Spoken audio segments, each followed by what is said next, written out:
Good morning, John. President Trump suggested a budget to the American people yesterday. Let's try and understand that budget quickly and simply. First, there are a bunch of programs like Medicare, Medicaid, unemployment, and Social Security that would require much more work to change, and those are left untouched. Those things and some other stuff called mandatory spending takes up 73% of the U.S. budget.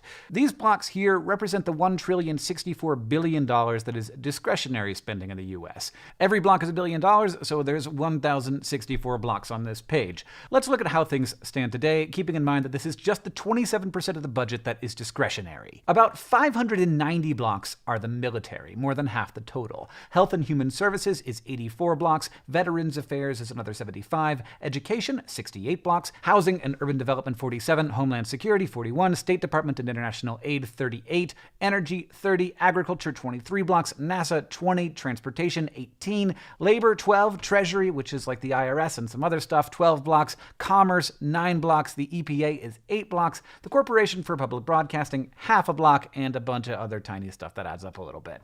So keeping in mind that this is a suggested budget that will change a great deal as it is turned into law by Congress, what do we see changing? The Trump budget increases the military by 52 blocks, a 10% increase, enough to pay for the entire current budgets of the EPA, the Corporation for Public Broadcasting, the Transportation Department, and NASA, with some left over. That money is slated to increase the number of people serving in the Army and the Marines, and increase the number of jet fighters and warships we have, and broadly to, quote, accelerate the war against ISIS.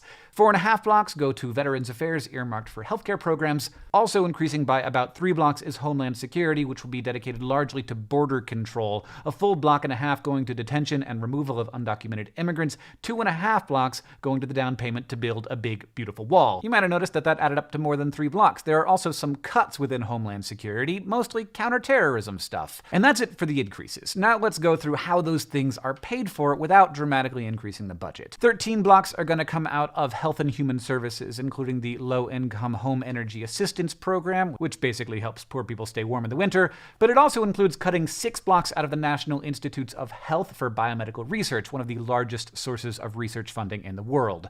11 blocks are to be eliminated from the State Department. International aid would be largely gone, climate change initiatives at the UN would lose all their funding, and U.S. contributions to UN peacekeeping would be reduced. The Department of Education loses more than 9 blocks, which will eliminate college scholarship programs for the poor, federal work-study programs, and before and after school programs for low-income kids. An increase of $1.5 billion within education would go to a private school voucher program. Almost 5 blocks come out of a bunch of different programs inside the Department of Agriculture, including international food aid, rural development, and conservation funding. More than 4 blocks are eliminated from Housing and Urban Development, which includes funding for Meals on Wheels, affordable housing, and anti-poverty programs. 2.5 blocks come out of the EPA, a total of 30% of its budget, the hardest hit of any agency by percent. 3,200 jobs and 50 agencies would go, as well as funding for the Clean Power Plan, regulations designed to curb greenhouse gas emissions. 2.5 blocks come out of the Labor Department, mostly by eliminating job programs for seniors, poor young people, and the unemployed. $1.7 billion is taken out of the Department of Energy. The $1.4 billion of DOE funding will also be moved internally and put toward increasing management of our nuclear weapons arsenal.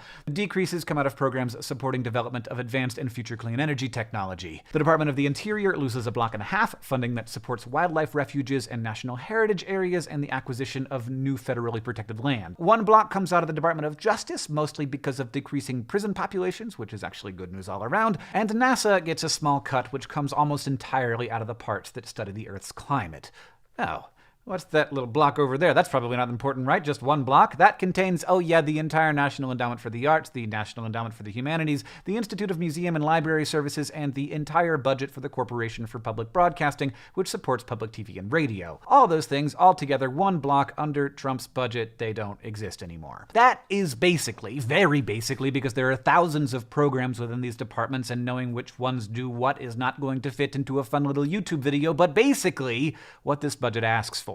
And now it goes off to the House and Senate to get argued about tirelessly. There is a lot in here that many or even most think is worth fighting for. An enormous amount of lost funding for scientific research, both in clean energy and medicine, a lot of lost funding for resources for the elderly and disadvantaged populations, an almost wholesale elimination of international aid, and pretty much anything to do with climate science is just gone. In reality, Congress is going to have huge problems with this budget, and if Trump's tax cuts are taken seriously, seriously, even with these budget cuts, it will be an extremely unbalanced budget. That's all I got. I counted to 1,000 a lot today. John, I'll see you on Tuesday.